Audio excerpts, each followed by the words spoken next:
Hey guys, this is Alex here with the Remax Performance and Harrisonburg.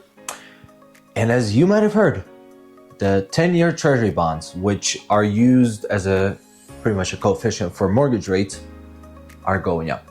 So will the rates go to 7%?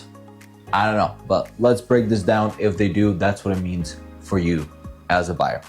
So if rates go back to 7%, right now they're hovering around 6.8. They came up from 6.6 earlier in the month. Not great, but not terrible. If they hit the 7% mark on the $400,000 loan, you're looking at $2,660 on the payment, depending how much you put down, of course. But that's kind of the payment you're gonna have on there.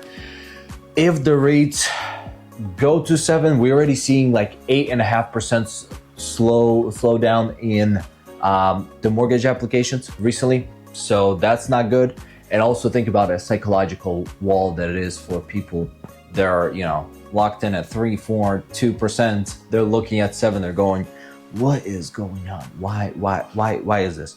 What we're also seeing is 44% more sellers are now offering seller concessions like closing costs, or for people to use that towards the loan closing costs, for them to use towards buying down the rate. A lot of builders are offering that now because it's just not affordable for people.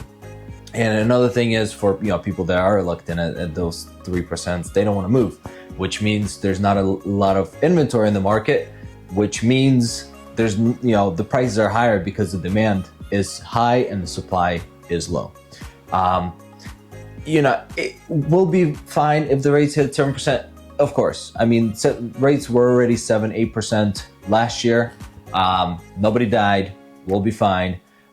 It would boost the market significantly. I think once the rates start dropping around 5.5%, once people see a 5 in front of the number, I think that's where we'll have a lot more listings coming up on the market, because psychologically for people, if it's 6, if I'm at 3% locked in, if the rate is now at 6%, it's like, well, I'm doubling my rate. Why would I want to do that?